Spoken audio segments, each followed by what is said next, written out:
যেমন ডেইলি আপনাদের কি লাগে?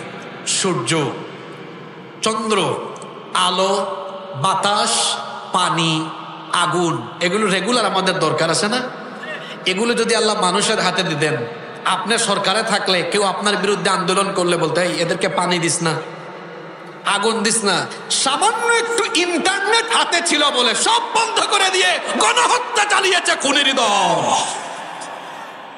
ইন্টারনেট হাতে পেয়ে যদি এই কাম করে, আপনার কি মনে হয় সূর্য পাইলে বলবে আর দিন হবে না, রাত 24 ঘন্টা রাত থাকবে? আমার বিরুদ্ধে কথা বন্ধ করো, পানি দিব না, বাতাস দিব না, অক্সিজেনও দিব না। আল্লাহ কাম করছেন, তোরা যে স্বৈরাচার মানুষ, ক্ষমতা পাইলে স্বৈরাচার হয়ে যাস, এটা আমি জানি। এই জন্য রেগুলার বেঁচে থাকার জন্য মানুষের যা দরকার, তোদের মতো স্বৈরাচারের হাতে আমি এগুলা দেই নাই। আমি আল্লাহ রহমান, আমি কাফিরকেও খাওয়াই, মুমিনকেও খাওয়াই, কাফিরকেও দেই, মুমিনকেও দেই। এই জন্য আমি স্বর্ণ, এটা তৈরি করার আগে এটাকে অনেক পুরাইতে হয় না? লোহাকেও তো প্রথমে কি করা হয়? আগুনে তাপ দেওয়া হয়। মনে রাখবেন, যেটাকে পুরানো হয় এটা অনেক খাঁটি হয়। 13 বছরে মার খেয়ে নির্যাতিত নিপীড়িত হয়ে কোরআনের পথের সৈনিকরা এমন ভাবে নিজেরা তৈরি হয়েছেন, এই মানুষগুলোকে দিয়ে আল্লাহ নবী বিশ্বব্যাপী ইসলামের দাওয়াত সম্প্রসারণ করে দিয়েছেন। আল্লাহু আকবার। এজন্য নির্যাতন নিপীড়নে ইসলামের শক্তি কমে না, বরং নির্যাতন নিপীড়নে ইসলামপন্থীরা আরো বেশি উজ্জীবিত হয়ে ওঠে।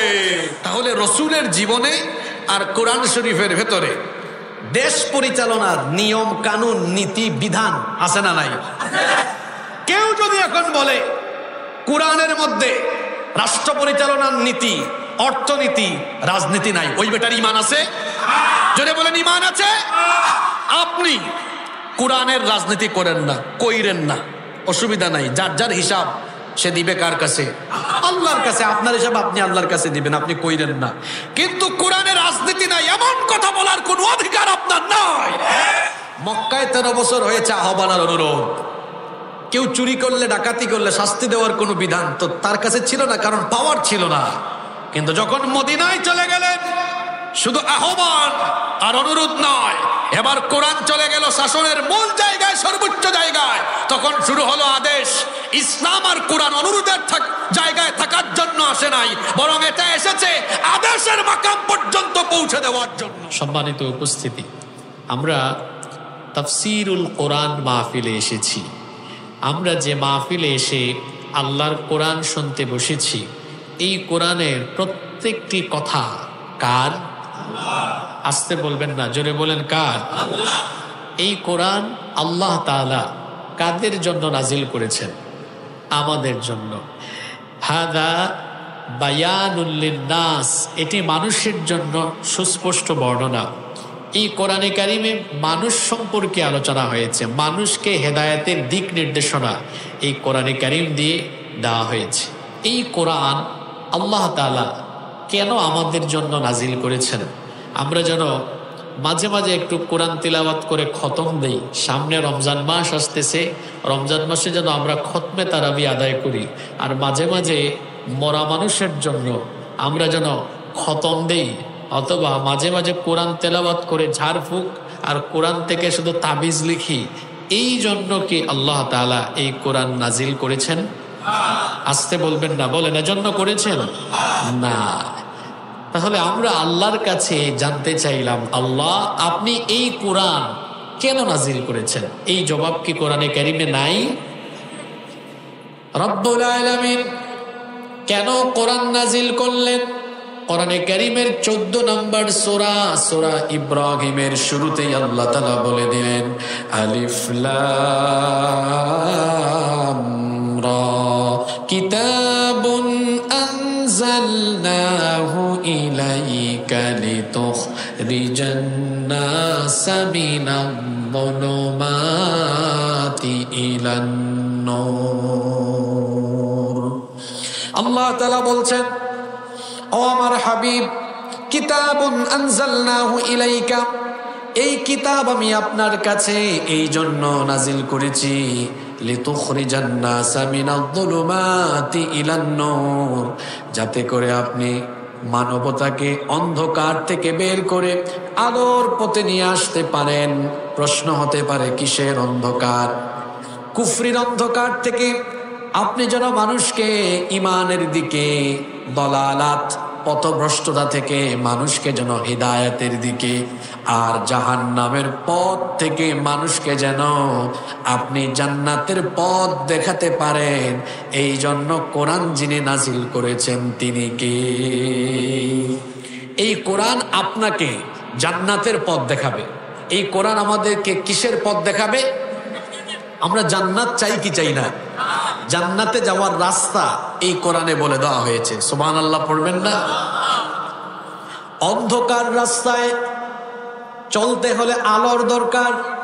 আচ্ছা আপনারা বলেন তো, এই যে রাতের বেলা রাস্তাঘাটে গাড়ি চলাচল করে, গাড়ি যদি হেডলাইট ব্যবহার না করে, কোনো গাড়ির যদি লাইট না থাকে, লাইট ছাড়া অন্ধকার রাতে চলাচল করা যায় নাকি? লাইট ছাড়া অন্ধকার রাতে যেভাবে চলা যায় না, এই দুনিয়াতে অজানা পথে আমরা কোন দিকে যাব, আমরা কিভাবে সঠিক পথের দিশা পাবো, কি করে আমরা জান্নাতের পথ চিনব? এজন্য আল্লাহ তাআলা কোরআনে কারীমকে নূর বানালেন, আলোক বর্তিকা বানালেন। রব্বুল আলামিন কোরআনে কারীমের 4 নম্বর সূরা সূরাতুন নিসা এর 174 নম্বর আয়াতে বলছেন, ইয়া আইয়ুহান নাসু ক্বাদ জাআকুম বুরহানুম মির রাব্বিকুম ওয়া আনজালনা ইলাইকুম নূরাম মুবিনা। আল্লাহ তাআলা বলছেন, হে মানব জাতি, ক্বাদ জাআকুম বুরহানুম মির রাব্বিকুম, তোমাদের রবের কাছ থেকে তোমাদের জন্য এই বুরহান, সুস্পষ্ট প্রমাণাদি এসেছে। কোন মুফাসসির বলেছেন বুরহান মানে হলো আল্লাহর নবী, আর আল্লাহ তাআলা নবীর মাধ্যমে তোমাদেরকে কি দিলেন? ওয়া আনজালনা ইলাইকুম নূরাম মুবিনা, আল্লাহ তাআলা নবীর মাধ্যমে তোমাদেরকে এই প্রকাশ্য নূর অর্থাৎ চলার পথের জন্য আলোক বর্তিকা দান করেছেন। এই কোরআন হলো নূর। কথা বুঝে থাকলে জোরে বলেন তো, কোরআন কি? কোরআন হলো নূর। নূর মানে কি? আলো। নূর মানে আলো। অর্থাৎ আপনি যদি কোরআনের কাছে আসেন, আপনার জীবন আলোকিত হয়ে যাবে। সুবহানাল্লাহ। আপনার পরিবার যদি কোরআন দিয়ে চালান, আপনার পরিবার আলোকিত পরিবার হয়ে যাবে। এমনকি আপনার এই দেশ পরিচালনায় যদি আপনি কোরআনকে গ্রহণ করেন, আপনার এই দেশ আলোকিত এবং উন্নত একটি দেশে পরিণত হয়ে যাবে। সুবহানাল্লাহ। আল্লাহর নবী কিন্তু এই 3টা কাজই করেছেন। অর্থাৎ কোরআন দিয়ে মানুষ গঠন করেছেন, কোরআন দিয়ে পরিবার সমাজ গঠন করেছেন, আবার কোরআন দিয়ে রাষ্ট্র পরিচালনা করেছেন। কি বলেন, আপনারা করেন নাই? আচ্ছা, সেই যুগের মানুষগুলো কেমন ছিল? যেই যুগে আল্লাহর নবীকে পাঠানো হয়েছিল, সেই যুগের মানুষগুলো ছিল সভ্য না অসভ্য? জোরে বলেন, সভ্য না অসভ্য? কতটা অসভ্য ছিল তারা শোনেন। সেই যুগে কন্যা সন্তান জন্ম নিলেই তারা জীবিত অবস্থায় মাটির নিচে পুঁতে ফেলতো। এটা কি সভ্যতা না অসভ্যতা? এত অসভ্যতারা ছিল। নারীদেরকে বিবাহ শাদী করা ছাড়া বাজারে ঘাটে যেভাবে মাছ আর সবজি কেনা বেচা হয়, এইভাবে তারা নারীদেরকে কেনা বেচা করত, দাসীর মতো নারীদেরকে ব্যবহার করত। অসভ্য সেই সমাজে লুটতরাজ, হানাহানি, মারামারি, কাটাকাটি, গুত্রে গুত্রে রক্তারক্তি, রক্তপাত, বিশৃঙ্খলা, চুরি, ডাকাতি, এমন কোনো অন্যায়, এমন কোনো অপরাধ, এমন কোনো অসভ্যতা আর বর্বরতা ছিল না যা সেই সমাজে বিদ্যমান ছিল না। অজ্ঞতা, মূর্খতা, জাহিলিপনা, অসভ্যতার চরম পর্যায়ে এই জাতি পৌঁছে গিয়েছিল। এমন সময় আল্লাহ তাআলা এই পৃথিবীবাসীর জন্য রহমত হিসাবে আল্লাহ তার নবীকে পাঠায় দিলেন। সুবহানাল্লাহ। আর অসভ্য এই মানুষকে সভ্য বানানোর জন্য, এই মানুষগুলোকে সুসভ্য চরিত্রবান বানানোর জন্য আল্লাহ তার নবীকে একটা কিতাব দিলেন। এই কিতাবের নাম কি? আসতে বলবেন না, জুড়ে বলেন, কিতাবের নাম কি? আল্লাহর নবী এই কোরআন দিয়ে এবার মানুষ গঠন আরম্ভ করলেন। কি আশ্চর্য অবস্থা! কোরআনের শিক্ষা পেয়ে মানুষগুলো এমন পরিবর্তন হয়ে গেল। একজন চোর ডাকাত সে যখন কালিমা পড়ে ঈমান আনলো আর আল্লাহ নবীর কাছ থেকে যখন কোরআনের শিক্ষা পেল, এই ব্যক্তি এমন পরিবর্তন হয়ে গেল। কোরআনের কাছে আসার আগে যে ছিল চোর আর ডাকাত, কোরআনের কাছে আসার কারণে এরপরে সেই ব্যক্তি চুরি ডাকাতি না করে মানুষের সম্পদের পাহারাদার হয়ে গেল। কি পরিবর্তন! সুবহানাল্লাহ। যে ব্যক্তি ছিল ধর্ষণকারী, নারী দেখলেই ধর্ষণ করত, এই মানুষটি কোরআনের কাছে আসার পরে এমন পরিবর্তন হয়ে গেল, এই মানুষটাই কোরআনের শিক্ষা পেয়ে সে তখন নারীর ইজ্জত লুণ্ঠনের পরিবর্তে নারীর ইজ্জত আর সম্ভ্রমের পাহারাদার হয়ে গেল। এভাবে আল্লাহ নবী কোরআন দিয়ে মানুষ চেঞ্জ করলেন। আর যারা কোরআনের কাছে আসলো তাদের জীবন পরিবর্তন হলো, তাদের সম্মান মর্যাদা বাড়লো না কমলো? আসতে বলবেন না, বাড়লো না কমলো? আল্লাহ নবীর জীবন হলো 63 বছর। কথা বুঝে থাকলে পুরুষ মানুষের মতো আওয়াজ দেন, বলেন দেখি আল্লাহ নবীর জীবন হলো মোট কত বছর? 40 বছর পর্যন্ত মক্কার পরিবেশে কাফেরদের সাথে মিলেমিশে বসবাস করেছেন। কোনো মানুষকে তিনি দাওয়াত দেন নাই, ইমানের কথা বলেন নাই, কোরআনের দাওয়াত দেন নাই। কাফিরদের চোখের সামনে তার শিশুকাল, কৈশোরকাল, যৌবনকাল গেল। 40 বছর বয়সে আল্লাহ তার নবীর কাছে কোরআন নাজিল করলেন। এবার আল্লাহ তার নবীর কাছে কোরআন নাজিল করার পরে তার নবী যখন কোরআনের দাওয়াত আরম্ভ করলেন, এরপরে 13টি বছর মক্কায় কোরআনের দাওয়াত দিতে গিয়ে, আল্লাহর নবী দাওয়াত দিতে গিয়ে এদের কাছ থেকে বিরোধিতা, ঠাট্টা, সমালোচনা, গালিগালাজ, জুলুম, নির্যাতন। সাফা পাহাড়ে আমার নবীকে রক্তাক্ত করা হয়েছে, মাথা ফাটিয়ে দিয়ে আমার নবীকে রক্তাক্ত করা হয়েছে। উহুদের ময়দানে আমার নবীর দান মুবারক শহীদ করা হয়েছে। সাহাবায়ে কেরাম রক্ত দিলেন, সাহাবায়ে কেরাম জীবন দিলেন।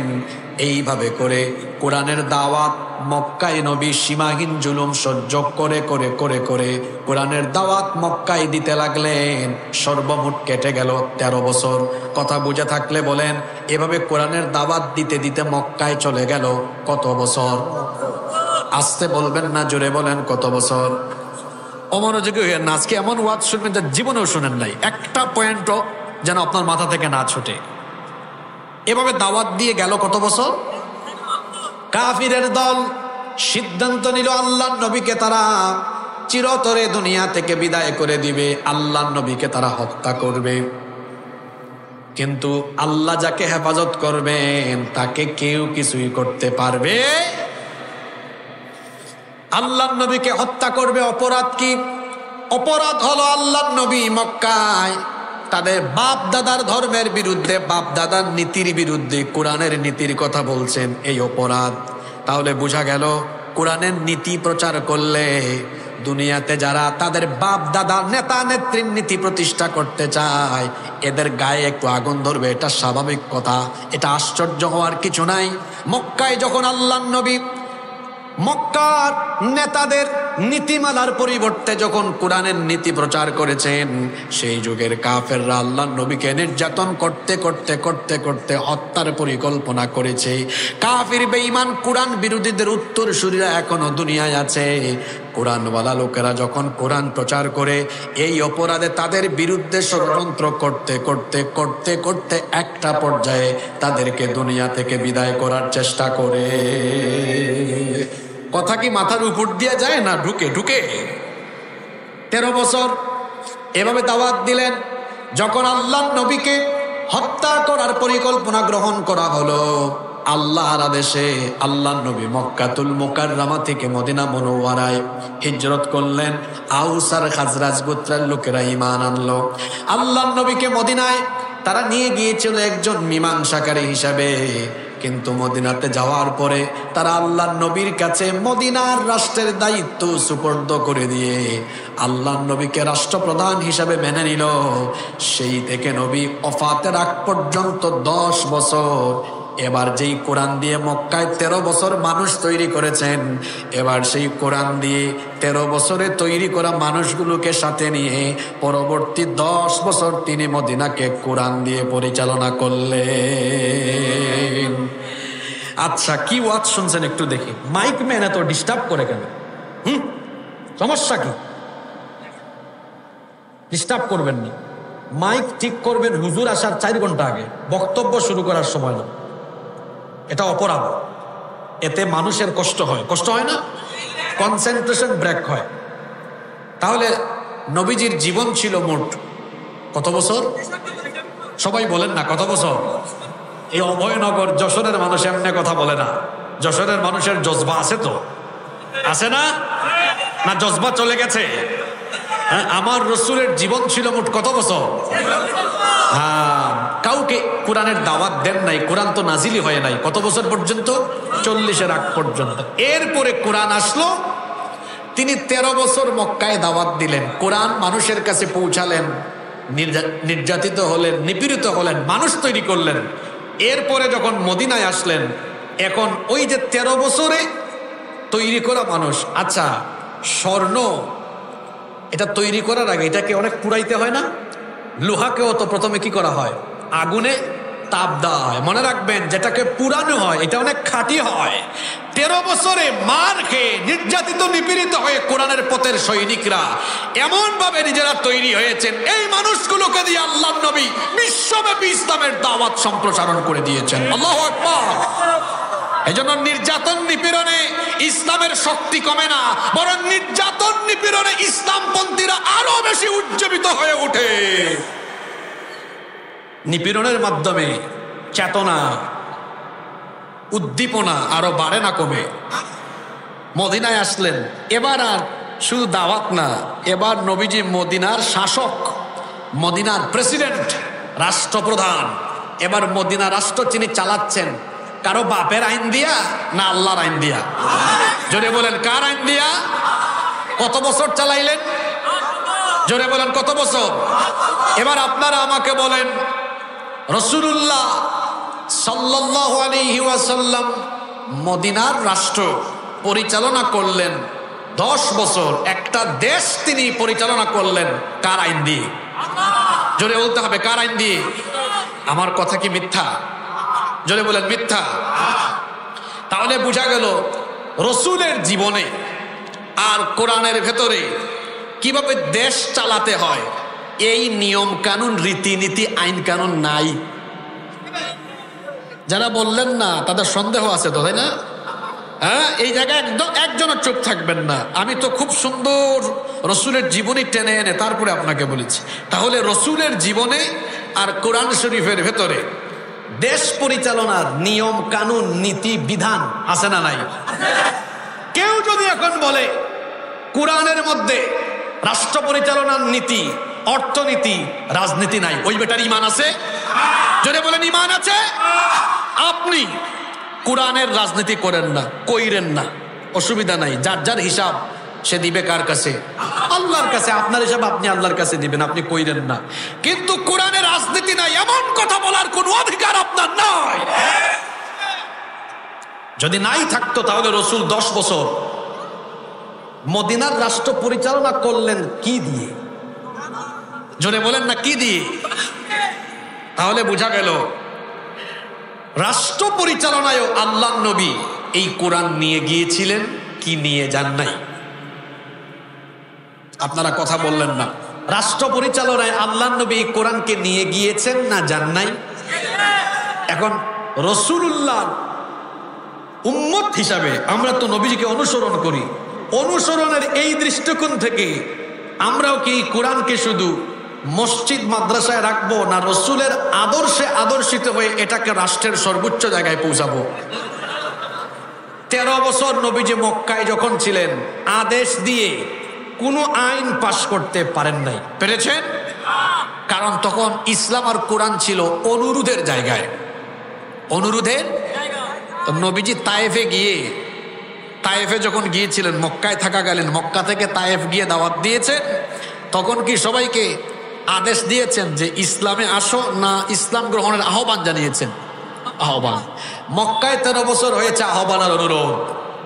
কেউ চুরি করলে ডাকাতি করলে শাস্তি দেওয়ার কোনো বিধান তো তার কাছে ছিল না, কারণ পাওয়ার ছিল না। কিন্তু যখন মদিনায় চলে গেলেন, শুধু আহ্বান আর অনুরোধ নয়, এবার কোরআন চলে গেল শাসনের মূল জায়গায়, সর্বোচ্চ জায়গায়। তখন শুরু হলো আদেশ। ইসলাম আর কোরআন অনুরোধের জায়গায় থাকার জন্য আসে নাই, বরং এটা এসেছে আদেশের মাকাম পর্যন্ত পৌঁছে দেওয়ার জন্য। আল্লাহ রসুল সেখানেই নিয়ে গেলেন।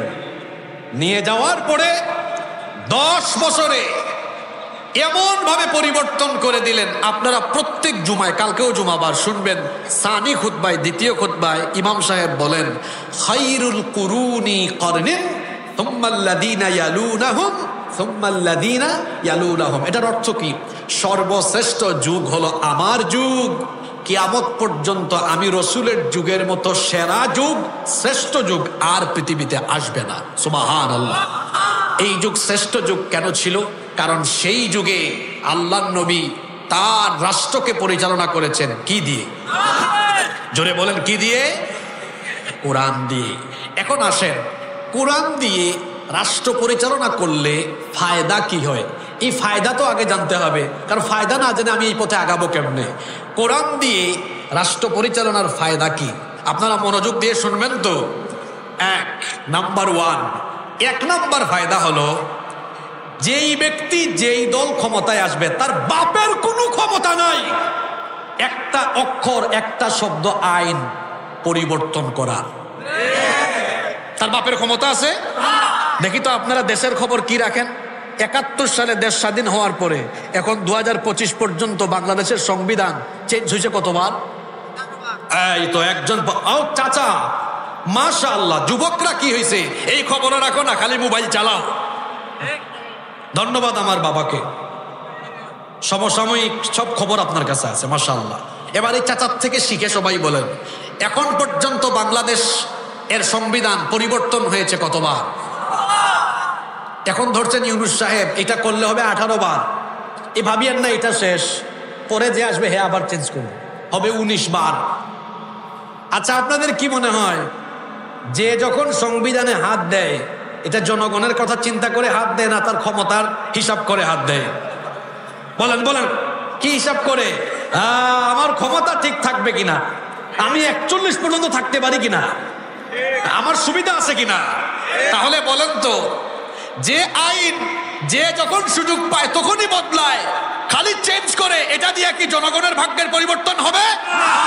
জনগণের ভাগ্যের পরিবর্তন হবে এই চূড়ান্ত আইন দিয়ে, যেখানে কারো বাপের ক্ষমতা নাই হাত দেওয়া। এইটা বাংলাদেশের জনগণ আপনারা বুঝলেন না। 1500 বছর আগে কোরআন নাজিল হয়েছে। এত লম্বা সময়, 1500 বছরে কোরআনের কি একটা অক্ষর, ওই যে বায়ের নিচে নুক্তা কয়টা? একটা। তায়ের উপরে কয়টা? 2টা। সার উপরে কয়টা? বলেন, কোন একটা অক্ষরের নুক্তা কম বেশ হইছে? কিয়ামত পর্যন্ত হবে? হবে না, পরিবর্তন হবে না এটা। তাহলে যেটা আল্লাহ তাআলা অপরিবর্তনীয় আইন হিসাবে দিয়েছেন, এটা ছাড়া মানুষের ভাগ্যের পরিবর্তন হবে? কারণ আমরা যখন আইন বানাই আমাদের আইনে ভুল থাকে, মানুষের ভুল হয় কি হয় না? আল্লাহ তাআলা এই জন্য দেখেন, আইন এটা নিত্য প্রয়োজনীয় যে সকল বিষয়ে আছে এগুলোর আইন আল্লাহ মানুষের হাতে দেন নাই। যেমন ডেইলি আপনাদের কি লাগে? সূর্য, চন্দ্র, আলো, বাতাস, পানি, আগুন, এগুলো রেগুলার আমাদের দরকার আছে না? এগুলো যদি আল্লাহ মানুষের হাতে দিতেন, আপনি সরকারে থাকলে কেউ আপনার বিরুদ্ধে আন্দোলন করলে বলতে, এদেরকে পানি দিস না, আগুন দিস না। সামান্য একটু ইন্টারনেট হাতে ছিল বলে সব বন্ধ করে দিয়ে গণহত্যা চালিয়েছে খুনির দল। ইন্টারনেট হাতে পেয়ে যদি এই কাম করে, আপনার কি মনে হয় সূর্য পাইলে বলবে আর দিন হবে না, রাত 24 ঘন্টা রাত থাকবে? আমার বিরুদ্ধে কথা বন্ধ করো, পানি দিব না, বাতাস দিব না, অক্সিজেনও দিব না। আল্লাহ কাম করছেন, তোরা যে স্বৈরাচার মানুষ ক্ষমতা পাইলে স্বৈরাচার হয়ে যাস, এটা আমি জানি। এই জন্য রেগুলার বেঁচে থাকার জন্য মানুষের যা দরকার তোদের মতো স্বৈরাচারের হাতে আমি এগুলা দিই নাই। আমি আল্লাহ রহমান, আমি কাফিরকেও খাওয়াই, মুমিনকেও খাওয়াই, কাফিরকেও দেই, মুমিনকেও দেই। এই জন্য আমি রহমান হয়ে আমার কাছে রেখে দিয়েছি। সুবহানাল্লাহ। আইন এটা বড় গুরুত্বপূর্ণ বিষয়। কেন রাষ্ট্র ব্যবস্থায় আল্লাহর আইন দরকার?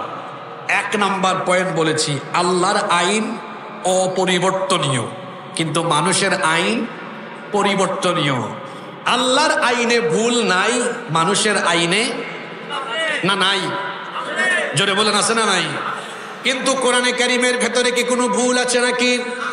আল্লাহ তাআলা শুরুতেই বলে দিয়েছেন, যারা পারেন আমার সঙ্গে তিলাওয়াত করেন, যালিকাল কিতাবু লা রাইবা ফীহি হুদাল লিল মুত্তাকিন। এটা এমন কিতাব যার মধ্যে সন্দেহ আছে, এই রকম সন্দেহ করা যায় না। আল্লাহু আকবার। ও আমার বাবা জানরা, আমার ভাই জানরা, আজকে আপনি ক্ষমতায়, কালকে আরেকজন ক্ষমতায়। যে যখন ক্ষমতায় যাবে ওই ব্যক্তি তার নিজের দলের স্বার্থে, ক্ষমতার স্বার্থে কিভাবে ক্ষমতার চেয়ারে টিকে থাকবে এই চিন্তা মাথায় রেখে আইন বানাবে, আর চিরকাল ধরে দেশের জনগণ আর মানুষকে চেটে পুটে লুটপাট করে খাবে। ৭১-এর পরে ৫৪ বছর ধরে আমরা নিপীড়নের শিকার। চুরি বাটপারি তো কম হয় নাই। এই দেশ আর জনগণের ভাগ্য বদলাবার কথা বলে যারা যখন সুযোগ পেয়েছে, মানুষের ভাগ্য বদলায় নাই। প্রতিদিন তার শার্ট প্যান্ট বদলিয়েছে, তার মোবাইল বদলিয়েছে, দামি গাড়ি দামি বাড়ি বদলিয়েছে, বিদেশে বাড়ি করেছে। মানুষের ভাগ্য আর বদলায় নাই। সময় এসেছে এখন সচেতন মানুষকে বুঝতে হবে, মানুষের ভাগ্য, দেশের ভাগ্য বদলাতে হলে মানুষের তৈরি করা আইন দিয়ে নয়, আল্লাহর আইন দিয়ে পরিবর্তন করতে হবে। আপনারা একমত না দ্বিমত? আমি যাওয়ার পরে যুবকদেরকে আবার বললেন না, কোন হুজুর ধরে আনছো, 1 ঘন্টা রাজনীতি করে গেছে। মিয়া, আমি এখানে ওয়াজ কইরা সবগুলাই নামাজি বানাতে পারবো না। কালকে যদি কোরআন সংসদের ভেতরে থাকে আর নামাজ না পড়লে বেত আরম্ভ হয়, ওয়াজ দিয়েও যে কাম হয় না, বেতের বাড়িতে মসজিদ ভরে যাবে। আমি এখানে ওয়াজ দিয়া আপনার এলাকার ঘুষও বন্ধ করতে পারবো না, সুদও বন্ধ করতে পারবো না, চুরিও বন্ধ করতে পারবো না।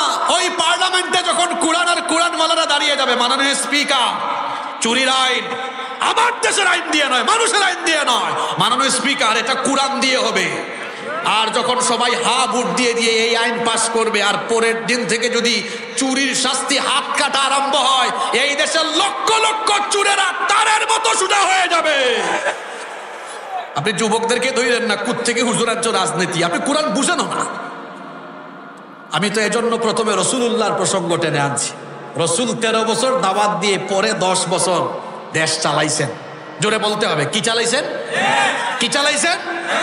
জোরে বলেন, কি চালাইছেন? তা আপনার অসুবিধা কোথায়? রসুল যদি কোরআন দিয়ে দেশ চালাতে পারেন, তো রসুলের উম্মতরা কোরআনকে দেশ পরিচালনার সর্বোচ্চ জায়গায় নিয়ে যাবে। এর বিরোধিতা করেছিল আবু জেহেলরা, যদি এখনো কেউ বিরোধিতা করেছে আবু জেহেলের উত্তরসূরি হচ্ছে এই জামানার নব্য আবু জেহেল। আবু জেহেল কি চাইছে কোরআন দিয়া সব চলুক? কথা বলেন না কেন? আপনার ডিস্টার্ব কেন গো? কি সমস্যা আপনার? আপনার খারাপ লাগে কেন? বুঝছি, আবু জেহেলের রক্তের ফুটার ভাইরাস আপনার শরীরের ভেতরে ঢুকেছে। নাম্বার 2, কেন রাষ্ট্র ব্যবস্থায় কোরআন দরকার? যদি কোরআনের আইন রাষ্ট্রীয়ভাবে প্রতিষ্ঠা না হয়, তাহলে কোরআন শরীফের শত শত আয়াত এই পৃষ্ঠার মধ্যে বন্দী থাকবে, সমাজে বাস্তবায়ন হবে না। আচ্ছা বলেন তো, সুদের আইন, ঘুষের আইন, মানুষ হত্যা করার আইন, তারপরে ফৌজদারি, দেওয়ানি, চুরি, ডাকাতি, ধর্ষণ, বিভিন্ন অপরাধের কি শাস্তি দেওয়া হবে, এই শাস্তিগুলোর কথা কি কোরআনে নাই? এই যে এই আয়াতগুলো এখন আমরা তিলাওয়াত করি, ওয়াস-সারিকু ওয়াস-সারিকাতু ফাকতাউ আইদিয়াহুমা, চোর তার শাস্তির আয়াত পড়লাম। এখন যদি ইসলামী রাষ্ট্র বা কোরআনিক রাষ্ট্র না থাকে তাহলে এই আয়াত শুধু তেলাওয়াত হবে, কিন্তু আমল আর। আপনার কি মনে হয় আল্লাহ শত শত আয়াত দিয়েছেন শুধু তিলাওয়াতের জন্য না বাস্তবায়নের জন্য? জোরে বলেন, তিলাওয়াতের জন্য না বাস্তবায়নের জন্য? তাহলে বোঝা গেল কোরআনের আইন জন্য দরকার। যদি কোরআনের আইন না থাকে শত শত আয়াত কিতাবের পৃষ্ঠায় বন্দী থাকবে, বাস্তবায়ন হবে না। আল্লাহ তাআলা শুধুমাত্র তিলাওয়াতের জন্যই আয়াত দেন নাই, বরং রাষ্ট্র পরিচালনার ওই জায়গায় এই আয়াতগুলোকে কার্যকর করার জন্য দিয়েছেন। নাম্বার 3, কেন রাষ্ট্র ব্যবস্থায় কোরআন দরকার? ন্যায় বিচার প্রতিষ্ঠার জন্য আল্লাহর কোরআনের আইন দরকার। কোরআন দিয়ে যে বিচার হয় সেই বিচারে কি অবিচার হয়? আপনারা এত আসতে বললেন কেন? অবিচার হয়। আল্লাহর নবী বলেছেন, মান ক্বালা বিহি সাদাকা, যে ব্যক্তি কথা বলার সময় কোরআন দিয়ে রেফারেন্স দেয় এই ব্যক্তি মিথ্যা বলে না, সে সত্য কথা বলে। ওয়া মান আমিলা বিহি উজিরা, যে কোরআন দিয়ে আমল করে আল্লাহ তাকে পুরস্কৃত করেন। সুবহানাল্লাহ পড়েন। ওয়া মান হাকামা বিহি আদালা, যে এই কোরআন দিয়ে বিচার করে সে ন্যায় বিচার করে। এজন্য আল্লাহ তার নবীকে আদেশ দিয়েছেন, ওয়া ইযা হাকামতুম বাইনান নাসি আন তাহকুমু বিল আদল। আল্লাহ তার নবীকে বলছেন, আর যখন আপনি মানুষের মধ্যে বিচার ফয়সালা করবেন তখন আপনি কোরআনের আলোকে ন্যায় বিচার করবেন। কোরআন দিয়ে যেই সমাজে যেই দেশে বিচার হয় সেই সমাজে সেই দেশে বিচারের নামে প্রহসন, বিচারের নামে অবিচার করে নিরপরাধ মানুষকে অপরাধী বানিয়ে মেরে ফেলা হয় না, বরং কোরআনের বিচার যেখানে আছে সেখানেই ন্যায় ইনসাফ কায়েম আছে। একটা ঘটনা আমার মনে পড়লো, ঘটনাটা কি বলবো? ঘটনাটা খেয়াল করে শুনেন। মদিনায় আল্লাহর নবী রাষ্ট্রপ্রধান, আল্লাহর নবী কোরআন দিয়ে মদিনার রাষ্ট্র পরিচালনা করছেন। একবার আল্লাহর নবীর আদালতে মাখজুমিয়া গোত্র, এটা বড় নামি দামি একটা গোত্র, মাখজুমিয়া গোত্রের কুরাইশি একজন মহিলা চুরির অপরাধে এই মহিলাকে আদালতের মধ্যে সুপর্দ করা হলো। সরাসরি এই বিচার করবেন আল্লাহর নবী। জোরে বলেন, বিচারককে? সবাই বলেন, আল্লাহর নবী বিচার করবেন। সাহাবায়ে কেরাম মদিনার মধ্যে আলোচনা আরম্ভ করেছেন। এই মহিলা যে চুরি করেছে আল্লাহর নবী তো বিচার করবেন কোরআন দিয়ে, কোরআন দিয়ে বিচার করে কোরআনের রায় দিয়ে দিবেন। যদি আল্লাহর নবী চুরির অপরাধের রায় হিসাবে কোরআন থেকে রায় দেন, এই মহিলার হাত কাটার জন্য যদি রায় দিয়ে দেন, এত নামি দামি বংশের এই মহিলার হাত কাটা হলে ওই বংশের কোনো মান ইজ্জত থাকবে না, সম্মান থাকবে না। সাহাবায়ে কেরাম চিন্তা করলেন ওই বংশের মান সম্মান একটু রাখা দরকার।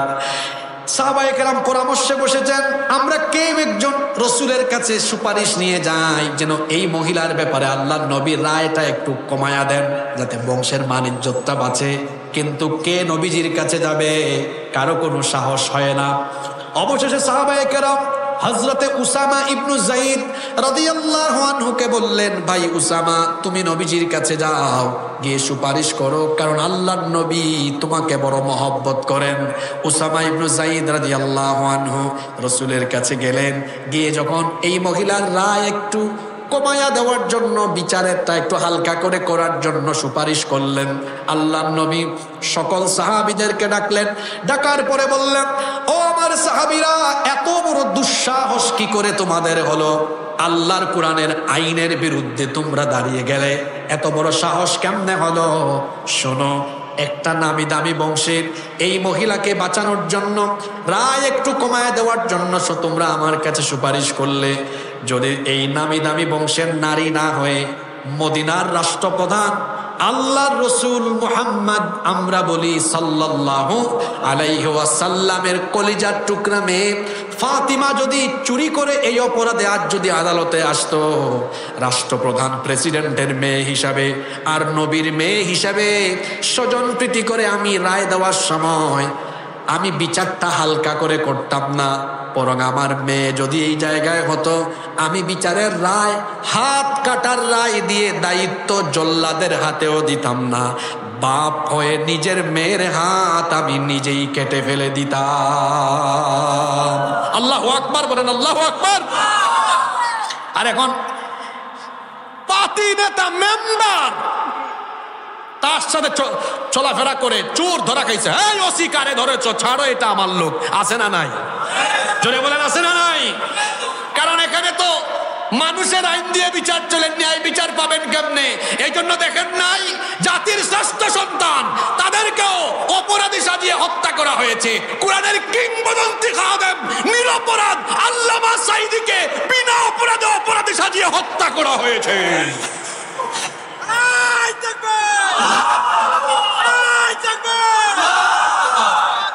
সম্মানিত ভাইয়েরা, তাহলে যেখানে মানুষের আইনে বিচার চলে সেখানে সুবিচার পাওয়া যায়? জোরে বলেন, সুবিচার পাওয়া যায়।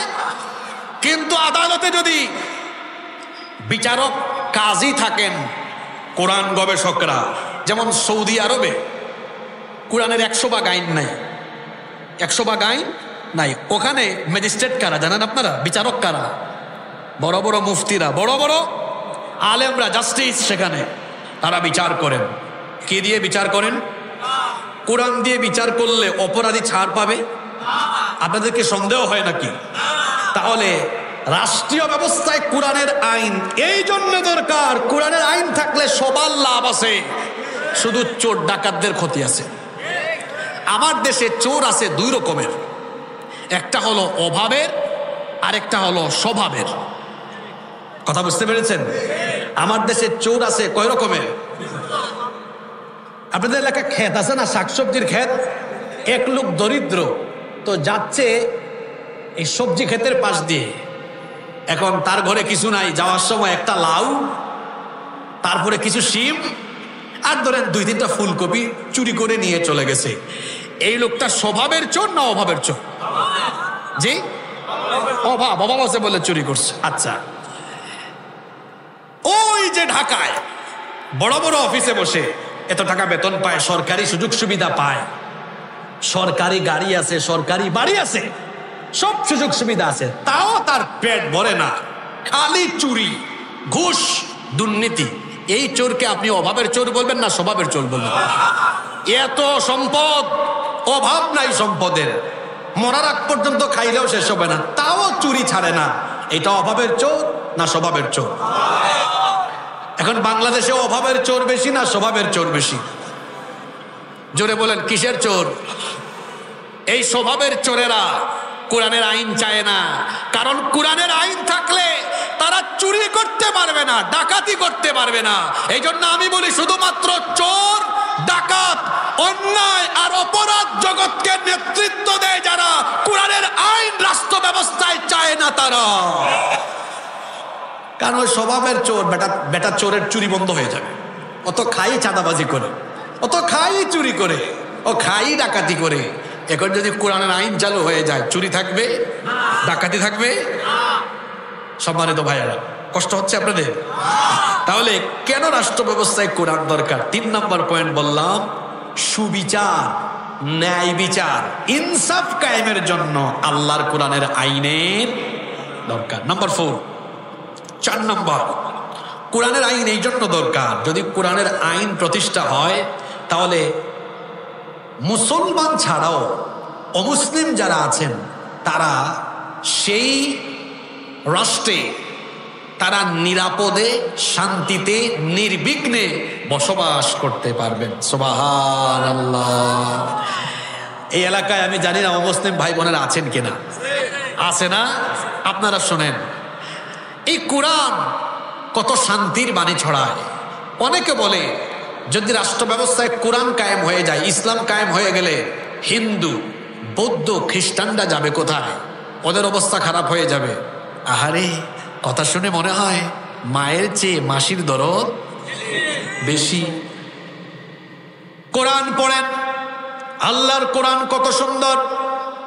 ইসলাম যদি কায়েম হয়ে যায়, রাষ্ট্র ব্যবস্থায় যদি কোরআন থাকে, ও মুসলিমদের কোনো টেনশন নাই, কারণ মায়ের কোলে শিশু যেমন নিরাপদ, তেমনি ইসলামী রাষ্ট্রে মুসলমানদের কাছে অমুসলিমরা নিরাপদ। কারণ আমাদের ইসলাম, আমাদের কোরআন এত সুন্দর শিক্ষা আমাদেরকে দিয়েছে।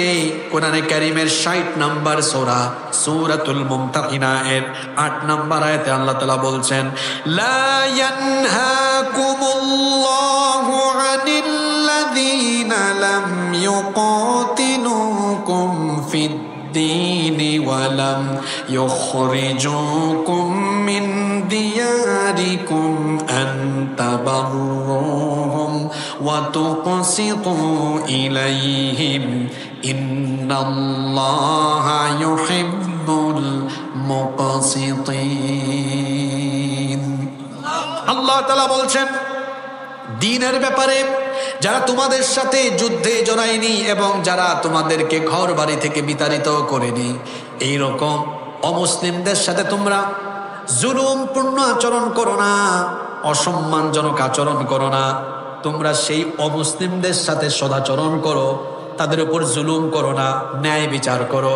অর্থাৎ কোনো অমুসলিমের সাথে অসম্মানজনক আচরণ করা যাবে না, তাদেরকে তাদের পূর্ণ সম্মান দিতে হবে, অধিকারও দিতে হবে।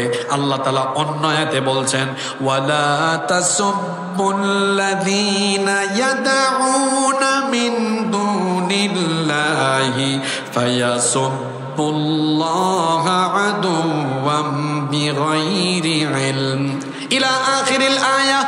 আল্লাহ তাআলা বলছেন, খবরদার অমুসলিমদের কোনো দেবতা, কোনো মূর্তি বা উপাস্যকে তোমরা গালি দিও না, কারণ তোমরা যদি তাদের উপাস্যদেরকে গালি দাও, তারাও তোমাদের আল্লাহকে গালি দিবে। এজন্য আল্লাহ বলছেন, যারা অমুসলিম আছে তাদের দেবতাকে উপাস্যকেও গালি দিও না। আল্লাহু আকবার।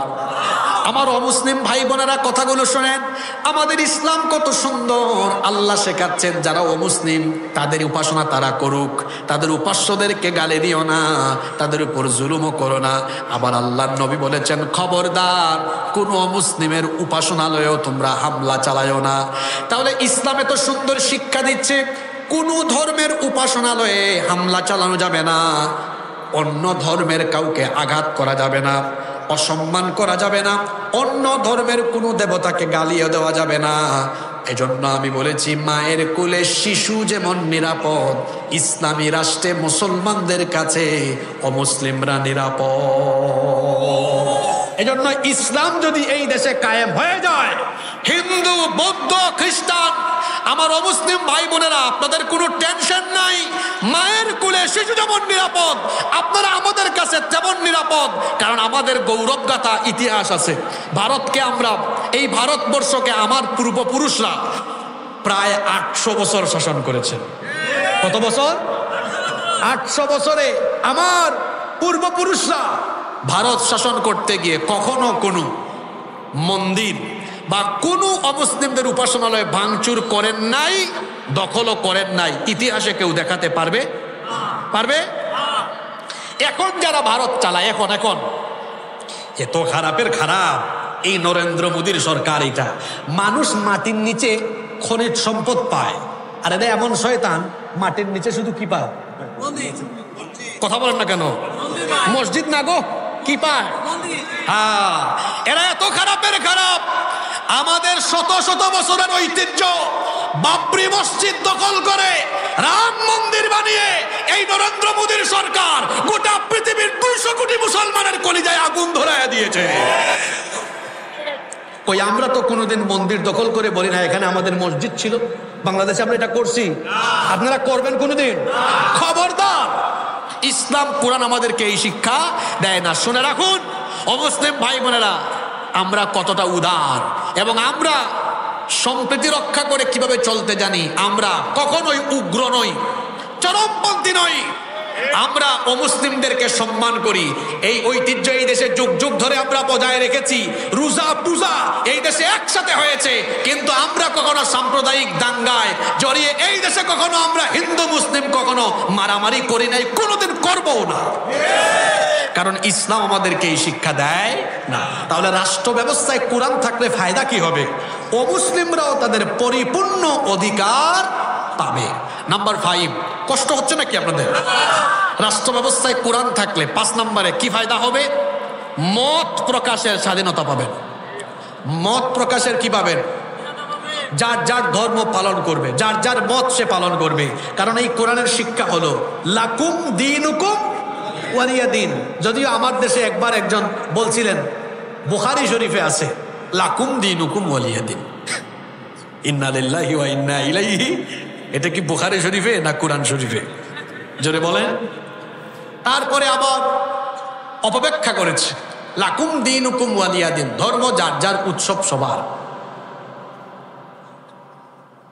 লাকুম দীনুকুম ওয়ালিয়া দিন অর্থ কি এটা? তাহলে অর্থ কি? তোমার ধর্ম তোমার, আমার দিন আমার। লা ইকরাহা ফিদ্দিন, ধর্মের ব্যাপারে, দিনের ব্যাপারে কোনো জোর জবরদস্তি নাই। ইসলাম যদি কায়েম হয়ে যায়, যার যার ধর্ম সে পালন করবে, যার যার মত সে প্রকাশ করবে। এই রকম করে মানুষের মত প্রকাশের স্বাধীনতা, বাক স্বাধীনতা কখনো কেড়ে নেওয়া হবে না। তারপরে আসে নাম্বার 6, 6 নম্বর, রাষ্ট্র ব্যবস্থায় যদি আল্লাহর কোরআন থাকে, অন্যায় অপরাধ ধীরে ধীরে কমে গিয়ে একদম অন্যায় অপরাধ নির্মূল হয়ে যাবে। আচ্ছা, যদি কোরআনের আইন দিয়ে অন্যায় অপরাধের বিচার করা হয়, তাহলে কি অন্যায় অপরাধ সমাজে বাড়বে না কমবে? যখন চুরির বিচার কোরআন দিয়ে হবে, তখন চুরি কমে যাবে। ডাকাতির বিচার যখন কোরআন দিয়ে হবে, ডাকাতি কমে যাবে। এই যে আমার দেশে ধর্ষণ হয়, ধর্ষণ কমে না। ধর্ষণকারীকে জেলে ঢুকানো হয়, কয়েক মাস পরে তারপরে জেল থেকে বের করে দেওয়া হয়। এরকম করে জিনাও কমে না, ধর্ষণও কমে না। কোরআন দিয়ে ধর্ষণের একটা বিচার করে দেখেন, এই দেশে যতগুলো লুচ্চা বদমাশ আছে, এক বিচার দেখে একেবারে তারের মতো সোজা হয়ে যাবে। তাহলে অন্যায় অপরাধ নির্মূল করার জন্য কোরআনের আইনের দরকার আছে না নাই? জোরে বলেন, আছে না নাই? এবার সবচেয়ে গুরুত্বপূর্ণ পয়েন্ট চলে আসছে। আপনাদের মনোযোগ আছে? আসলে মানুষকে আপনি যতই বুঝান, মানুষ আগে চায় পেটের খাবার, ঠিক আছে না? আগে চায়, ভাই হুজুর ওয়াজ করেন পরে, আগে বলেন আমার পেটে খাবার যাবে কিনা, ঠিক আছে না কথা? আপনি যত যাই বলেন, মানুষের পেটে আগে কি দিতে হবে? খাবার। দারিদ্রতা কমতে হবে, মানুষ যেন গরিবী হালতে, অভাবে অনটনে না থাকে। তো ইসলাম আর কোরআন এমন শাসন ব্যবস্থা চায় না যেখানে গরিবী হালত থাকবে, দরিদ্র থাকবে, গরিব মানুষ থাকবে, না খাইয়া মরবে। এই রকম দেশ, এই রকম সমাজ ইসলাম চায়। এবার আসেন তাহলে, গরিবী হালত, অভাব অনটন, দারিদ্রতা দূর করার জন্য অনেকে বেকার আছে না? চাকরি নাই, ব্যবসা নাই। আমার দিকে তাকান, সবচেয়ে আজকের মাহফিলের সবচেয়ে গুরুত্বপূর্ণ পয়েন্ট এটা। বাকি ওয়াজ মনে রাখতে পারলে পারেন, না পারলে নাই। এটা আজকে নিয়ে বাড়ি যাবেন। মনোযোগ আছে সবার? আমি আগেই তো বললাম যে আপনি যতই ওয়াজ করেন, আগে মানুষের পেটে কি লাগে? খাবার লাগে। দেখবেন ক্ষুধা পেটে নামাজেও মনোযোগ আসে না, ক্ষুধা পেটে ওয়াজও ভালো লাগে না, লাগে যেন আগে এটা ঠিক থাকা লাগে। ঠিক আছে কিনা? আপনারা আমার সাথে একমত না দ্বিমত? আগে কি ঠিক থাকা লাগে? কারণ মানুষ সারাদিন ধান্দা করে, কাজ করে, যাই করে না কেন, কিসের জন্য করে? জোরে বলেন, কিসের জন্য? পেটের জন্য। আগে মানুষের পেট ঠিক রাখতে হবে। তো ইসলাম কত সুন্দর, রাষ্ট্র ব্যবস্থায় কোরআন থাকলে কারো পেট খালি থাকবে না, খায়া দায়া সবাই সুখে শান্তিতে বসবাস করবে। সুবহানাল্লাহ। এখন সুবহানাল্লাহ পড়ছেন, এটা না বুঝে এখন আমি যখন 2 মিনিট কথা বলবো, আমি আর সুবহানাল্লাহ বলা লাগবে না, আপনারা নিজেরাই জুড়ে সুবহানাল্লাহ পড়বেন। কারণ আপনারা আপনাদের লাভের কথাটা যখন শুনবেন, চাপাবাজি নয় তো, বাস্তবতায় ফিরে আসুন। একটা দেশ থেকে দারিদ্রতা চিরতরে রিমুভ করার জন্য, দারিদ্রতার কবর দেওয়ার জন্য আল্লাহ কোরআনে অর্থনৈতিক একটা চমৎকার ফর্মুলা দিয়েছেন। সেই ফর্মুলার নাম হলো যাকাতের ফর্মুলা। জোরে বলেন, কিসের ফর্মুলা? কিন্তু আমার আক্ষেপের বিষয় হলো, বাংলাদেশের 98 বা 99% মুসলমান এরা যাকাতের ফর্মুলা বুঝে না। এবং মানুষ যাকাত আদায় করে কেমনে? আমার দিকে তাকান। যাকাত আদায় করে এমনে, মনে করেন যাকাতের টাকা নিয়ে চলে গেল খুলনায় বা যশোরে, গিয়া 500টা শাড়ি, 300টা লুঙ্গি কিনে এনে জাকাতের শাড়ি আর জাকাতের লুঙ্গি বিতরণ করে। দুনিয়ার সকল আলেমদেরকে জিজ্ঞেস করবেন, জাকাতের নামে যারা শাড়ি লুঙ্গি বন্টন করে, এদের জাকাত আদায় হয় না। কারণ জাকাত আর দানের মধ্যে পার্থক্য আছে না? কি পার্থক্য বলেন তো? দান যে কোনো জায়গায় করা যায়, যে কোনো জায়গায় বলতে আবার যে কোনো বাজে জায়গায় না। মানে জাকাতের টাকা, আপনি দানের টাকা দান মাহফিলে দিতে পারবেন, মসজিদে দিতে পারবেন। জাকাতের টাকা কিন্তু যেখানে সেখানে দেওয়া যায় না। জাকাতের খাত নির্ধারিত। জোরে বলেন তো, জাকাতের খাত কয়টা? 8টা। কয়টা? 8টা। এবার আসেন, জাকাতের উদ্দেশ্য কি? জাকাতের উদ্দেশ্য মানুষকে শাড়ি লুঙ্গি বিতরণ করা নয়। জাকাতের উদ্দেশ্য হলো গরিব মানুষের গরিবী হালত দূর করা। এই লাইন মুখস্থ করেন। জাকাতের উদ্দেশ্য বলেন গরিবী মানুষের, বলেন গরিব মানুষের, আমার সাথে বলেন, এই লাইন মুখস্থ করে যাবেন। গরিব মানুষের গরিবী হালত দূর করা। আরো ছোট বাক্যে বলি, জাকাতের উদ্দেশ্য হলো দারিদ্রতা দূর করা। জোরে বলেন, কি দূর করা? ক্ষুধা দূর করা। কি দূর করা? তার মানে মানুষের পেট ভরা থাকবে, মানুষের হাতে কি থাকবে? পয়সা থাকবে। পয়সা, পয়সা ছাড়া মাথা ঠিক থাকে না। জাকাতের উদ্দেশ্য হলো মানুষের হাতে কি থাকবে? পয়সা থাকবে, পেটে কি থাকবে? খাবার থাকবে। এখন আসেন হুজুর, মানুষের হাতে পয়সা আসবে কেমনে আর পেটে খাবার আসবে কেমনে? শুনতে মন চায় কি চায় না? জোরে বলেন, শুনতে মন চায় কি চায় না? আপনাদের এই গ্রামের নাম কি? জামডাঙ্গা নাই? আম হয় নাকি এখানে? হ্যাঁ, আচ্ছা আসুন, তাকান আমার দিকে, তাকান। সামনে রমজান মাস আসতেছে না? মনে করেন এই এলাকায় আমডাঙ্গায় জাকাত ফরজ, এইরকম মানুষের থেকে জাকাত কালেকশন করে দেখা গেল মোট 2 লক্ষ টাকা উঠছে। খুব মনোযোগ দিয়ে শোনেন, কত লক্ষ টাকা? জোরে বলতে হবে, কয় লক্ষ? এই বেকার ছেলেরা কথা বলো না কেন? পয়সা আর পেট ঠিক করার ফর্মুলা এটা আমার না, কার? হ্যাঁ, এই আমডাঙ্গায় মনে করেন 20-25 জন মানুষের উপর জাকাত ফরজ। হিসাব নিকাশ করে জাকাতের টাকা উঠাইয়া এক জায়গায় করা হয়েছে, মোট হয়েছে কত টাকা? এখন যদি 500 টাকা করে করে দেন, তাইলে কতজন মানুষকে 2 লক্ষ টাকা দিতে পারবেন? 400 জনকে। কতজনকে? আপনারা আমাকে বলেন, এই 400 জন মানুষ 500 টাকা পাইয়া সর্বোচ্চ এক বেলা খাইতে পারবে, তো গরিবই থাকবে। বেকারত্ব দূর হবে, দারিদ্র দূর হবে, ক্ষুধা দূর হবে। 400 বাদ দেন। এবার আমার দিকে তাকান, এই এলাকার একজন বিধবা মহিলাকে একটা সেলাই মেশিন কিনে দেন। এই মহিলা সেলাই মেশিন দিয়ে সেলাই কাজ আরম্ভ করুক। বলেন তার দারিদ্রতা, পেটের ক্ষুধা এখন যাওয়ার ব্যবস্থা হইল কি হইল না? এই এলাকার এমন একটা পরিবার, এই পরিবারটা না খেয়ে থাকে, একটা ছেলেকে একটা ভ্যান, রিক্সা, অটোরিক্সা কিনে দিলেন, এই পরিবার কি না খেয়ে থাকবে? আরেকজনকে এই লোকের জায়গা আছে, তার 2টা হালের বলদ হইলে কোনোভাবে ক্ষেত খামার করে খাইতে পারবে, দেন হালের বলদ কিনে। আরেকজন চলতে পারে না, এই ফ্যামিলিটা অসহায়, ছোট্ট একটা টঙের দোকান করে দিলেন, আর গরিব থাকবে? এবার আপনারা আমাকে বলেন, 2 লক্ষ টাকা এই 4 জন মানুষকে পরিকল্পিতভাবে দেওয়ার পরে আগামী বছর এই 4 জন মানুষ আর কি জাকাত খাওয়ার উপযুক্ত থাকবে? জাকাত দেওয়া হয়েছে এইভাবে গরিব মানুষের গরিবী হালত দূর করার জন্য, পেটের ভিতরে খাদ্য আর হাতের মধ্যে পয়সা ঢুকায় দেওয়ার জন্য। বলেন, আমি যে ফর্মুলার কথা বললাম, এই ফর্মুলায় বাংলাদেশে জাকাত গ্রহণ আর আদায় হয়? কথা বলেন না কেন? হয়? কেন হয় না? এই দেশে ইসলামী সরকার। কথা বলে না কেন? এখন আল্লাহ বলছেন, যদি ইসলামী সরকার থাকে তাহলে তাদের দায়িত্ব কি হবে? কুরআনে কারীমের 22 নম্বর সূরা হজের 41 নম্বর আয়াতে আল্লাহ বলছেন, আল্লাযীনা ইম্মাক্কান্নাহুম ফিল আরদি আকামুস সালাতা ওয়া আতাউজ যাকাতা ওয়া আমারু বিল মা'রুফি ওয়া নাহাউ আনিল মুনকার ওয়ালিল্লাহি আকিবাতুল উমুর। যাদেরকে আমি রাষ্ট্র ক্ষমতা দিব তাদের কাজ হলো 4টা। জুড়ে বলেন, কয়টা? মুমিনদেরকে রাষ্ট্র ক্ষমতা দিলে 4টা কাজ প্রথমে তারা করবে। 1 নাম্বার নামাজ কায়েম করবে, 2 নাম্বার জাকাত তারা আদায় করে, জাকাতের খাতে বিনিয়োগ করে, জাকাতের খাতে সেটা আবার ডিস্ট্রিবিউট করে সমাজ থেকে গরিবী হালত দূর করবে। 3 সৎ কাজের আদেশ, 4 অসৎ কাজে নিষেধ। এবার আমার দিকে তাকান। এখন যদি এই দেশে একটা জাকাত মন্ত্রণালয় থাকে, আপনারা তো এই গ্রামের টাকা তুলছেন তাই না? 2 লাখ তুলে কয়জন গরিবের গরিবী হালত দূর করছেন? কথা বলে না, কয়জন? এখন বাংলাদেশে কি সব জেলার অবস্থা সমান? কোনো কোনো জেলায় ধনী মানুষ বেশি, কোনো কোনো জেলায় দেখবেন খালি ডুপ্লেক্স বাড়ি, কোনো কোনো জেলায় গেলে দেখবেন হায় বাপরে বাপ টাকা আর টাকা। সব এলাকার অবস্থা তো সমান না।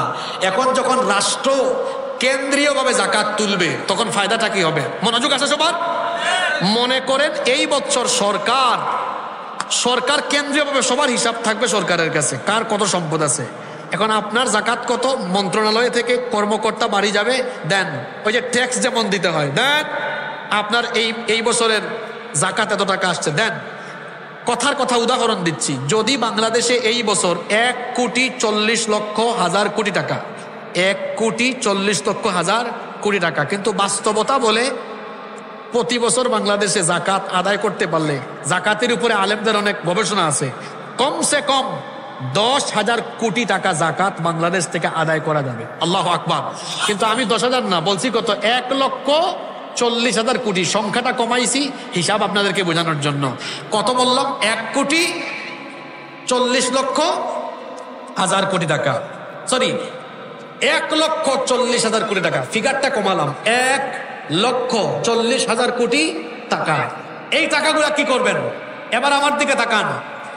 এবার বাংলাদেশ থেকে 70 লক্ষ বেকার যুবক আনেন। কত লক্ষ? কথা বলে না, কত লক্ষ? 70 লক্ষ বেকার যুবক এনে প্রত্যেকের হাতে 2 লাখ টাকার চেক দেন। কত লাখ? তো 70 লক্ষ গুণ 2 লক্ষ সমান 1,40,000 কোটি টাকা। এই 70 লক্ষ যুবক 2 লক্ষ টাকা পাইয়া যদি ছোটখাটো ব্যবসা শুরু করে, বলেন এই 70 লক্ষ মানুষের পরিবার আর গরিব থাকবে? এইভাবে যদি 10 বছর জাকাত আদায় করে জাকাত গরিব মানুষ দেখে দেখে দেওয়া হয়, এই অভয়নগর থেকে চ্যালেঞ্জ করে বলে গেলাম 10 বছর পরে বাংলাদেশে একজন গরিব মানুষ হারিকেন দিয়ে খুঁজেও পাওয়া যাবে না। এখন এটা কি চাপাবাজি করলাম? আচ্ছা তাহলে বলেন তো, পৃথিবীতে কি এইরকম পরিস্থিতি, এই পরিবেশ কখনো হয়েছিল? কে বলে না? পড়াশোনা করেন না। হয়েছে? হয়েছে। এখন বলেন কার শাসন আমলে হয়েছে? না, আল্লাহ রাসূলের আরো পরে হয়েছে। রসুল তো শুরু করে দিয়েছেন, একদিনে শুরু করলে না হয় নাই। ওমর ইবনে আব্দুল আজিজ, আলেমুল আমারা মাহফিলে নাই? ওমর ইবনে আব্দুল আজিজ রহমতুল্লাহি আলাইহির জামানায় ফায়দা পাওয়া গেল এমন, টাকাওয়ালারা রাস্তায় রাস্তায় জাকাতের টাকা নিয়ে ঘুরেছে, কিন্তু জাকাতের টাকা খাওয়ার মতো একজন মানুষ খুঁজে পাওয়া যায় নাই। আল্লাহু আকবার বলেন, আল্লাহু আকবার। এইরকম অভাব মুক্ত, অনটন মুক্ত, ক্ষুধা মুক্ত, গরিব মানুষ মুক্ত বাংলাদেশ চাই কি চাই না? মানুষের আইন দেওয়া সম্ভব? হ্যাঁ? কোন রাজনৈতিক দল, চ্যালেঞ্জ করলাম, ক্ষুধা মুক্ত দেশ বানাতে পারবে না। আল্লাহর আইন দিয়ে গরিবী হালত দূর করা সম্ভব? পৃথিবীতে অতীতে রেকর্ড এটা নাই, কোথাও বলে না। কি বুবা মানুষের সামনে ওয়াজ করতে বসেছি? আমি কি চাপাবাজি কইরা কইরা গেছি, না প্রতিটা কথায় আপনাকে দলিল দিয়ে গেছি? কথা বলেন, দলিল দিয়ে গিয়েছি। পৃথিবীতে এই পরিস্থিতি আগে হয়েছে কি হয় নাই? হয়েছে। সুতরাং আমার দেশের গরিব মানুষদের গরিবী হালত, দারিদ্রতা, অভাব, অনটন, ক্ষুধা দূর করার জন্য মানুষের আইন নয়, কার আইন দরকার? জোরে বলেন, কার আইন দরকার? আজকে মোট কয়টা পয়েন্টে কথা বলেছি? কথা বলতে পারে না, কয়টা? দেখি তো কে কে মনে রাখছেন। 1 নাম্বার বলেছি কোরআনের আইন এজন্য দরকার, কোরআনের আইন থাকলে কোরআনের আইন এজন্য দরকার কারণ কোরআনের আইন পরিবর্তনীয় না অপরিবর্তনীয়? জোরে বলেন, অপরিবর্তনীয়। 2 নাম্বার পয়েন্টে কি বলেছিলাম? বলেছিলাম যে কোরআনের আইন প্রতিষ্ঠা না হলে অনেক আয়াত কোরআনের পৃষ্ঠার ভেতরে কি থাকবে? বন্দী থাকবে। 3 নাম্বার, ন্যায় বিচারের জন্য কোরআনের আইন দরকার। 4 নাম্বার বলেছিলাম সকল ধর্মের মানুষের অধিকার প্রতিষ্ঠায় কোরআনের আইন দরকার। 5 নাম্বারে বলেছিলাম মত প্রকাশের স্বাধীনতার জন্য কোরআনের আইন দরকার। তারপরে 6 নম্বরে বলেছিলাম অপরাধ নির্মূল করার জন্য কোরআনের আইন দরকার। 7 নম্বর বলেছি পেটের ক্ষুধা আর দারিদ্রতা দূর করার জন্য পেটের খাবার, আর গরিবের হাতে পয়সা থাকার জন্য আল্লাহর আইনের দরকার। এখন বলেন তো, এই 7টা মৌলিক পয়েন্টে কথা বলার পরে আপনাদের কি মনে হয় এই কোরআন শুধু মাহফিলে, ওয়াজের মঞ্চে, মসজিদে, মাদ্রাসায় থাকবে, না রসুলের যুগের মতো কোরআন রাষ্ট্র ব্যবস্থায় থাকবে? তাহলে এই বাংলাদেশকে আমরা কোরআনের বাংলাদেশ হিসাবে চাই কি চাই না? প্রশ্ন হতে পারে, হুজুর আজকের মাহফিলে এই বিষয়ে ওয়াজ করলেন কেন? মাহফিলের আয়োজক কারা? হ্যাঁ বলেন, কারা? এই যুবকদের অবদান মনে আছে? এই বাংলাদেশকে পরিবর্তনের জন্য আবু সাইদ, মুগ্ধ, এদের মতো লক্ষ লক্ষ যুবক এগিয়ে এসে, আজকে সকালবেলা প্রথম আলোর একটা ভিডিও দেখলাম। কে ভিডিওটা দেখছেন? তুমি দেখছো? প্রথম আলোর একটা ভিডিও, সাভারে 5 তারিখের গণহত্যা, দেখছেন এটা? অনেকে দেখে না, ইউটিউবে দেখে নিয়েন। আপনি দেখছেন না? বলেন তো ভাই, আপনি যেহেতু দেখছেন, ওইখানে যে ছেলেগুলা জীবন দিল, ওখানে সবাই কি ছিল? না, বয়সে কি ছিল? বয়সে যুবক ছিল। যুবকদের মা, এরা রক্ত দিছে কেন জানেন?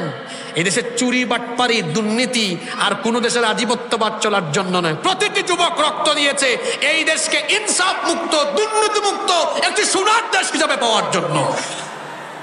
এজন্য আমি এই যুবকদেরকে বুঝাতে চেয়েছি, ও জেনজি যুবকেরা, মানুষের তৈরি করা আইনকে লাথি দিয়ে ডাস্টবিনে ফেলে দাও। আল্লাহর কোরআনের আইন ছাড়া এই দেশের পরিবর্তন সম্ভব নয়। আপনারা একমত না দ্বিমত? এই জন্য যুবকরা থাকবে কোরআনের সাথে। কিসের সাথে? না, এই আওয়াজে হবে না। যুবকরা থাকবে কিসের সাথে? আরো জোরে বলেন, কিসের সাথে? আর বুড়ারা আমরা থাকবো কিসের সাথে? আমরাও কোরআনের সাথে। সবাই থাকবো কিসের সাথে? এসো কোরআনের ছায়া তোলে সমবেত হই, এসো কোরআনের ছায়া তোলে সমবেত হই, এসো আল্লাহ রাসূলের অনুগত হই, এসো কোরআনের ছায়া তোলে সমবেত হই। এই কোরআনের ছায়া তোলে এসে কত লোক প্রাণ দিল হেসে, কোরআনের ছায়া তোলে সোজা পথ যদি মিলে, কোরআনের ছায়া তোলে সোজা পথ যদি মিলে, কেন সেই পথ ছেড়ে ভুল পথে রই, কেন সেই পথ ছেড়ে ভুল পথে রই, এসো কোরআনের ছায়া তোলে সমবেত হই, এসো কোরআনের ছায়া তোলে সমবেত হই। আল্লাহ আমাদেরকে কোরআনের জন্য কবুল করেন। শুধু কোরআনের ওয়াজ নয়, এই কোরআনের সাথে আজীবন লেগে থাকার, কোরআনের সাথে থাকার আল্লাহ তাআলা আমাদেরকে তৌফিক দান করেন। আমরা সবাই বলি আমিন। আজকের এই মাহফিলে আমরা আসতে পেরে খুশি না বেজার? এই মাহফিল যুবকরা করেছে, কত কষ্ট করেছে। ওই গেইটে, এরা ভদ্র ছেলে, এখানে কোনো চাদরও দিবে না। ওই গেইটের কাছে একটা বাক্স রাখা আছে, 2টা না, একটা নাকি 2টা। এরা আমাদের ছেলে, আমাদের ভাই। আমরা এদেরকে মহব্বত করে মাহফিলে যেন কোনো ঘাটতি না থাকে, আমরা যাওয়ার সময় প্রত্যেকেই বাক্সের ভেতরে আমরা দানের হাত প্রসারিত করে কম বেশি দিয়ে যেতে পারবো। কারা কারা দিবেন একটু হাত তুলেন তো। মাশাআল্লাহ, দেখছেন সবাই দিবে। আর মহিলাদের প্যান্ডেলে মা বোনরাও বঞ্চিত হবেন না, ওখানে ব্যবস্থা আছে না, আমার মা বোনরাও দিবেন ইনশাআল্লাহ। আজকে যে কথাগুলো বললাম, আল্লাহ এগুলো আমাদেরকে উপলব্ধি করার তৌফিক, শুধু আমল না, আগে উপলব্ধি এর পরে আমল। আল্লাহ উপলব্ধি করার, বাস্তবায়ন করার তৌফিক আমাদেরকে দান করেন। আমরা সবাই বলি আমিন। মাহফিল কমিটির কোনো কথা থাকলে আমরা শুনবো, না থাকলে মোনাজাতে চলে যাব। লাস্টে কি দিলাম? এটা গান দিছিলাম না গজল দিছিলাম? ফাতিহা। হ্যাঁ, আপনাদের আর কোনো কথা আছে? ঠিক আছে, বসেন, কেউ দাঁড়াবেন না, উঠে গেলে হবে না। এই যে উঠে যাচ্ছে, সবাইকে নিয়ে মোনাজাতটা করি। অনেক গান শুনছেন, ঠিক আছে, অনেক গজল শুনছেন। আল্লাহুম্মা আমিন। ربنا ظلمنا أنفسنا وإن لم تغفر لنا وترحمنا لنكونن من الخاسرين ربنا لا تزغ قلوبنا بعد إذ هديتنا وهب لنا من لدنك رحمة إنك أنت الوهاب ربنا إننا هداني للإيمان أن آمنوا بربكم فآمنا ربنا فاغفر لنا ذنوبنا وكفر عنا سيئاتنا وتوفنا مع الأبرار رب العالمين আমডাঙ্গা যুব সমাজের উদ্যোগে আয়োজিত আজকের এই মাহফিলকে কবুল আর মঞ্জুর করে নাও। এই মাহফিলে দিনের বেলা শত ব্যস্ততা কাজকর্ম উপেক্ষা করে যারা হাজির হয়েছেন, রব্বুল আলামিন সকলের জীবনের গুনাহ খাতা তুমি মাফ করে দাও। রব্বুল আলামিন আমাদের স্ত্রী সন্তান পরিবারবর্গ যারা আছে সবাইকে মাফ করে দাও। বিশেষ করে আমাদের কলিজার টুকরা আব্বা আম্মাকে মাফ করে দাও। রব্বুল আলামিন আমাদের যাদের আব্বা আম্মা আমাদেরকে এতিম বানিয়ে কবরের বাসিন্দা হয়েছেন, দয়া করে আমাদের কবরবাসী আব্বা আম্মার কবরকে তুমি জান্নাতুল ফেরদাউস বানিয়ে দাও। আমাদের যাদের মা বাবা বেঁচে আছেন নেক হায়াত বাড়িয়ে দাও। যতদিন তারা বেঁচে থাকবেন আমাদেরকে আমাদের বাবা মায়ের খেদমত করার তৌফিক দান করে দাও।